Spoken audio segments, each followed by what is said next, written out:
I'd like to say a few words about the contract negotiations between the United Auto Workers and the big three auto companies. I've been in touch with both parties since this began over the last few weeks and over the past decade.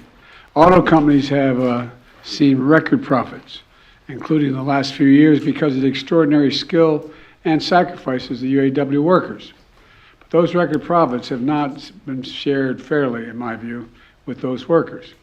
Just as the Treasury Department has released a report pointing out that the most comprehensive report ever dealing with how unions are good for both union workers and non-union workers and the overall economy. Unions raise workers' wages, they said, incomes, increase home ownership, increase retirement savings, increase access to critical benefits like sick leave and child care, and reduce inequality, all of which strengthen our economy for all workers. That's because unions raise standards across the workplaces and entire industries, pushing up wages and strengthening benefits for everyone. That's why strong unions are critical to a growing economy and growing it from the middle out, the bottom up, not the top down.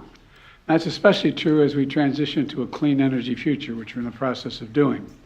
I believe that transition should be fair and a win-win, for auto workers and auto companies.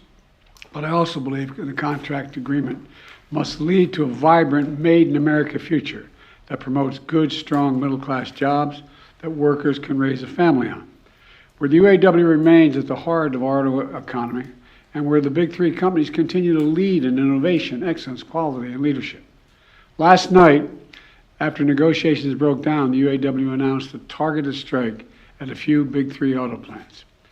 Let's be clear. No one wants a strike. Say it again. No one wants a strike. But I respect workers' right to use their options under the collective bargaining system. And I understand the workers' frustration. Over generations, auto workers sacrificed so much to keep the industry alive and strong, especially through the economic crisis and the pandemic. Workers deserve a fair share of the benefits they helped create for an enterprise. I do appreciate that the parties have been working round the clock. And when I first called them at the very first day of the negotiations, I said, please stay at the table as long as you can to try to work this out. And they've been around the clock, and the companies have made some significant offers. But I believe they should go further to ensure record corporate profits mean record contracts for the UAW. Let me say that again. Record corporate profits, which they have, should be shared by record contracts for the UAW. And just as we're building an economy of the future, we need labor agreements for the future. It's my hope that the parties can return to the negotiation table to forge a win-win agreement. To continue our active engagement, I'm dispatching 2 members of my team to Detroit, Acting Labor Secretary Julie Hsu and White House Senior Advisor Gene Sperling, both of whom have been involved up to now, to offer their full support for the parties in reaching a contract. The bottom line is that auto workers help create America's middle class. They deserve a contract that sustains them in the middle class. So thank you very much. That's all I'm going to say. Thank you. Mr. President, at what point would you get directly involved in the negotiations? Should Hunter get a pardon, Mr. President?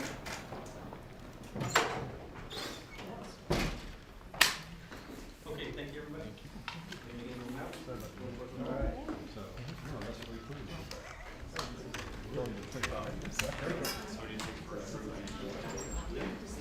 Everybody who's ready to go now, call us Sonia.